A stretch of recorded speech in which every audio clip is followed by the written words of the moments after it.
Toda vez que eu senti essa paz em meu coração. Olá a todos, vamos novamente aqui continuando o nosso curso, né? Curso de Estudo e Prática da Mediunidade, baseado na apostila da FEB, né? Então, dando continuidade ao programa 1, módulo 1, Fundamentos ao Estudo da Mediunidade, hoje nós vamos falar do tema 8, né? E o tema 8 é classificação da mediunidade também, mas só que é efeitos inteligentes. Na última aula nós vimos efeitos físicos, não é? Então hoje nós vamos falar da mediunidade de efeitos inteligentes, ok? Ou intelectuais. Bom, a mediunidade, ela não é invenção do espiritismo, não é? Ela sempre existiu, não é mesmo? Então, com o espiritismo, com a codificação, né, que ela foi colocada do modo que se pudesse sistematizá-la. Contudo, a mediunidade ela deve se desenvolver paulatinamente, pouco a pouco nas pessoas, né? Então, com o tempo, conforme a pessoa vai envelhecendo, vai passando a idade, a mediunidade vai se desenvolvendo, certo? Devagar e aos poucos. A mediunidade é só mediunidade. Ela não é boa nem má na sua essência, não é? Ela torna-se boa ou má dependendo da finalidade que nós damos a ela, não é mesmo? Cada um pode usar esse dom, né, da mediunidade, né, essa dádiva que foi dada por Deus, para o bem ou para o mal. Depende de cada um de nós o uso que faz da sua mediunidade. A mediunidade também, quando ela é mais aflorada, né, todos somos médios, lembremos disso. Kardec nos deixou bem claro. Somos todos médios porque somos, de alguma forma, influenciados pelos espíritos, não é? E a mediunidade, ela faz parte do nosso planejamento reencarnatório. Então, antes de reencarnarmos, nos ajustes do que nós vamos fazer aqui no planeta quando encarnados, né? As nossas atitudes e atividades, no nosso plano está a mediunidade, não é? Então, se nós temos muitas coisas para reajustar, para realinhar, é através da mediunidade, dessa bênção dada por Deus, que nós podemos adiantar esse processo. Podemos resgatar em menos tempo, através do amor, não é? Faltas graves de vidas anteriores. Então, ela faz parte desse nosso processo aqui de reencarnação. Bom, a mediunidade ela deve se manifestar nas pessoas de modo espontâneo, não sendo recomendado forçar o seu desenvolvimento. Então, não é quando a gente chega, ou algum irmão chega no centro espírita, não é? Com a mediunidade ainda totalmente desorganizada, não é? A pessoa dando passividade a todo momento, que a gente vai falar, olha, você tem que desenvolver. Não é isso, não é? Há um processo, existem os primeiros passos. A pessoa tem que primeiro passar por um tratamento fraterno, pelo atendimento fraterno, não é? Pelo conhecimento teórico da doutrina também, não é? Saber o que é mediunidade, como este curso que nós estamos fazendo, né? Explicando para que serve e como são seus meandros, a fim de que a pessoa possa desenvolver a sua mediunidade de um modo bem tranquilo e bem embasado e apoiado, não é? No conhecimento espírita, doutrinário espírita, tá bom? Na mediunidade de efeito intelectual ou mediunidade de efeito inteligente, há uma maior elaboração mental por parte do médium, não é? Porque ele participa mais da mediunidade, ele está ligado mais, está ligado perispiritualmente com o espírito comunicante. E por isso que essa ideia, que é essa palavra que algumas pessoas usam, né, de estar incorporado, né, de incorporação, é equivocado esse pensamento, não é? E essa determinação, pois o espírito não está dentro do médium, não é? Como vocês podem ver aí no slide, é uma conjunção de fluidos, ou, perdão, a conjunção dos perispíritos. Então, os perispíritos, eles estão em contato, unificados, não é? E o pensamento flui através disso.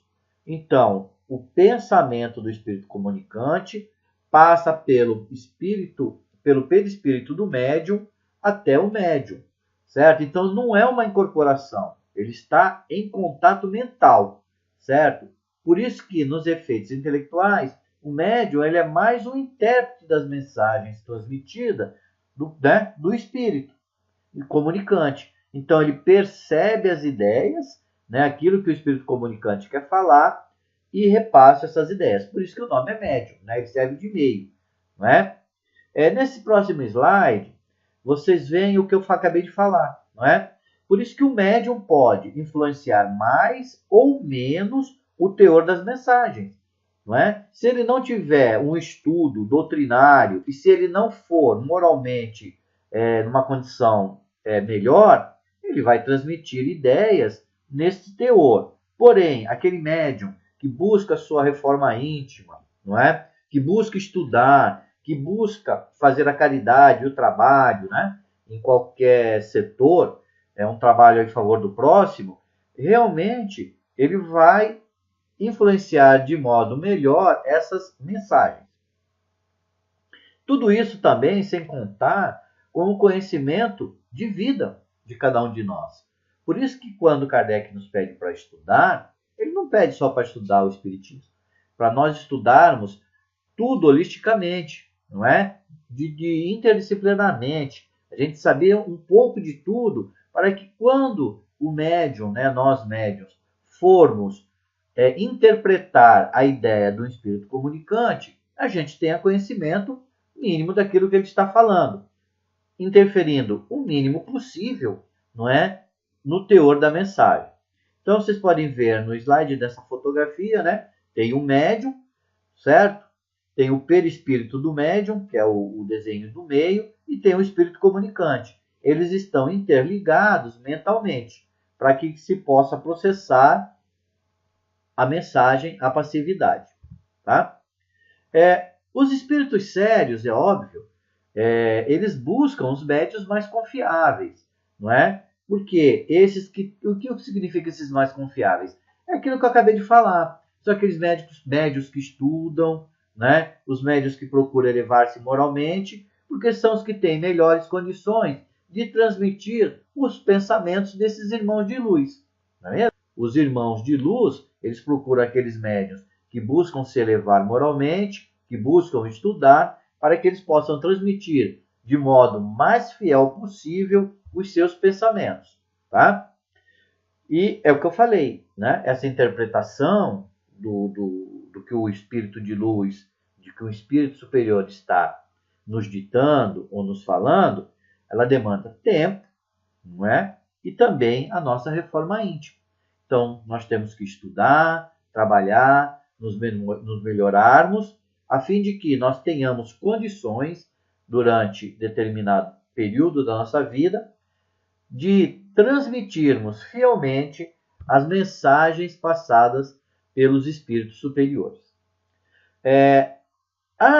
A mediunidade de efeitos intelectuais ou inteligentes, ela são vários tipos. Porém, aqui na apostila eles falam os principais, que é o que nós vamos passar a declinar agora, né? A estudar e comentar a partir desse momento. Bom, a primeira nós vamos falar da mediunidade intuitiva, né? Vem da intuição. Ela é comum a todos os seres humanos, por isso que todos somos médiuns, né? Todos nós estamos sujeitos a intuições dos espíritos desencarnados. E o que é essa intuição? Ela pode ser uma percepção, ou uma ideia, ou uma imagem que cruza o nosso cérebro, certo? Então vem, você está aqui pensando uma coisa, de repente vem uma ideia, vem um pensamento, não é? Na sua cabeça. Então isso é uma intuição, pode ser do seu anjo guardião, como pode ser de qualquer irmão querendo se comunicar. Ela é sutil, né? Ela é bem assim, você confunde. Você não sabe se é seu pensamento ou se é um pensamento de outro.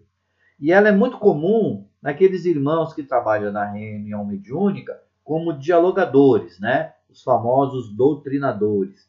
Então, os dialogadores, nas reuniões mediúnicas, eles têm que buscar a intuição, tá com a intuição bem aguçada para receber as orientações da espiritualidade de amor que está trabalhando ali, não é? Na reunião, quando do diálogo.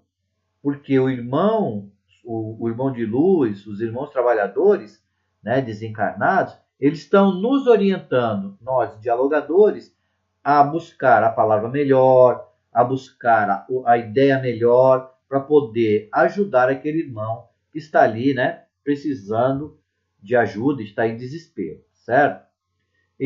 E segundo André Luiz, a mediunidade, a intuição, é a mediunidade inicial da espécie humana. Então, todos nós temos, né, a mediunidade intuitiva, ok? Depois nós vamos falar da mediunidade audiente. O que é essa mediunidade audiente? É quando a gente ouve uma voz interior, não é? Podem ser palavras ou podem ser sons cruzando o nosso cérebro, não é? Aí a gente ouve, diferente da intuição, não é? Essa a gente ouve uma voz dentro do nosso cérebro. Isso então, ela é de efeito intelectual, quando ela é de foro íntimo, né? Quando a gente ouve essa voz no interior do nosso cérebro. Quando essa voz ela é exterior, não deixa de ser mediunidade de efeito inteligente, porém junto com o efeito físico, certo? Porque ela está vindo de fora, nós temos que elaborar essa voz, esse pensamento, essa voz, o que ela está dizendo, né? O que está passando para nós, e já nós estamos ouvindo-a externamente, então também trata-se de um fenômeno mediúnico de efeito físico. São os dois, tá? Isso se deve ao fato, por quê? Porque além da percepção mental, não é? Da voz que está falando, há também a atuação desse irmão que está se comunicando nos nossos órgãos auditivos, né? Ou no nosso órgão de audição. A outra mediunidade de efeitos intelectuais, e é que é a mais comum, né, hoje em dia, a mais utilizada para que se possa trazer a mensagem e se ajudar os irmãos necessitados, é a psicofonia. A psicofonia, ela é o quê? É quando um espírito se comunica verbalizando a palavra. Essa relação entre o espírito e o médium é tão próxima que dá a impressão realmente de que o médium está incorporado. Por isso que muitas pessoas falam, né? Mediunidade de incorporação. Não, é mediunidade de psicofonia. Então, o irmão se comunica, né, verbalizando a palavra. Isto posto, né, ela tem por características 3 tipos de transe, a mediunidade de psicofonia. Então, o médium, durante a psicofonia, ele pode estar em transe superficial. Significa que o médium atua mais como se ele fosse um intérprete, certo? Transmitindo o pensamento do espírito, que está se comunicando com suas próprias palavras. Então, no transe superficial, o médium ouve, né, o que o espírito está dizendo e transmite esse pensamento com as suas próprias palavras, né, com o seu conhecimento de vida, com o seu cabedal intelectual. Então, na mediunidade de psicofonia, primeiro, o médium pode dar passividade através do transe superficial. Pode ser um transe também menos superficial. Quando o transe é menos superficial, o médium ele também ouve, não é, as palavras do irmão para transmitir, porém, ele já passa a sentir as desarmonias sofridas pelo espírito comunicante.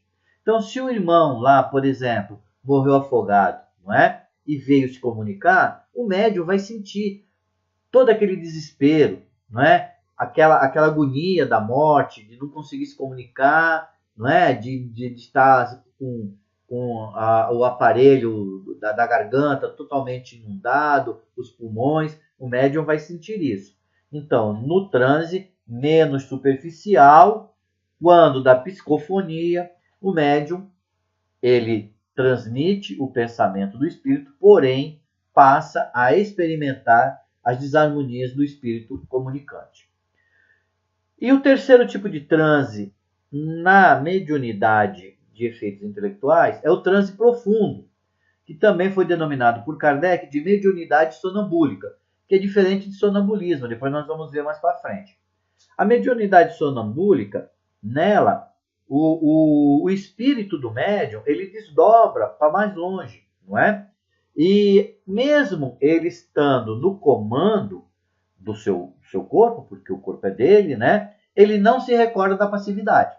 Porém, ele, em virtude desse comando, não permite que o espírito, né, use e abuse do seu corpo, dos seus pensamentos, no momento da passividade.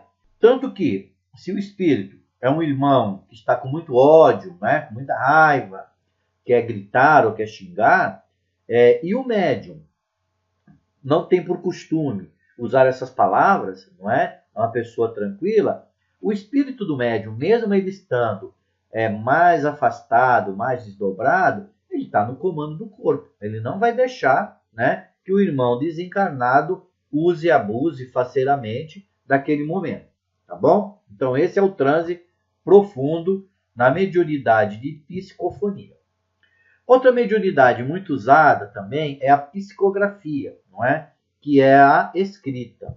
Então, psicografia é quando um espírito desencarnado ou encarnado, né, se comunica através da escrita. Tá? Então, ele põe no papel os seus pensamentos e os seus desejos. E ela também é caracterizada por 3 tipos, não de transe, mas 3 tipos de mediunidade dentro da mediunidade, dentro da psicografia. Existe a psicografia mecânica, não é? Como é essa psicografia mecânica? Quando vocês podem ver no slide, na foto, o espírito comunicante ele está atuando direto sobre a mão do médium. Não é? Então ele está pegando a mão do médium, através dos fluidos, né? E está atuando sobre ela, fazendo o médium escrever os seus pensamentos, as suas palavras. Então, por isso que é mecânica, né? O médium praticamente não tem participação intelectual.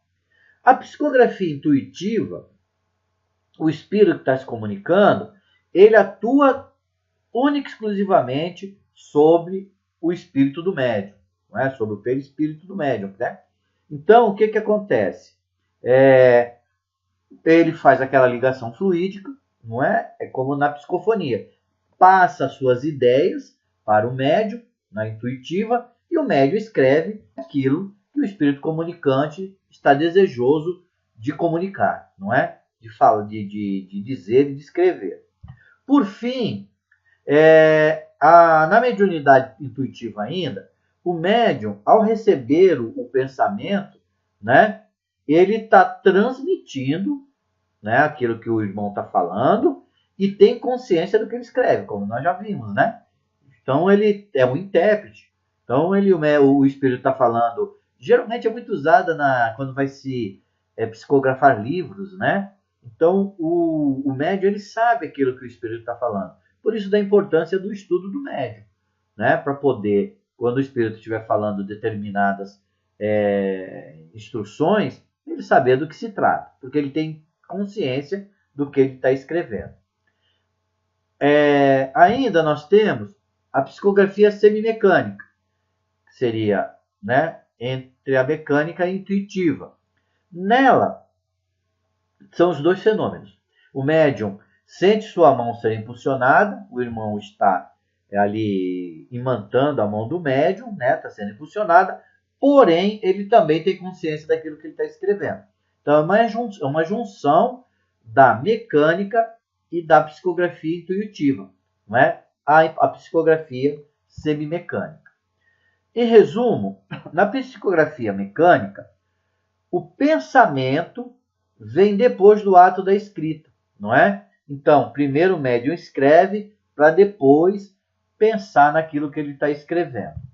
Na psicografia intuitiva, o pensamento do espírito, né, junto com o médium, vem antes do ato da escrita. Então, primeiro ele pensa para depois escrever.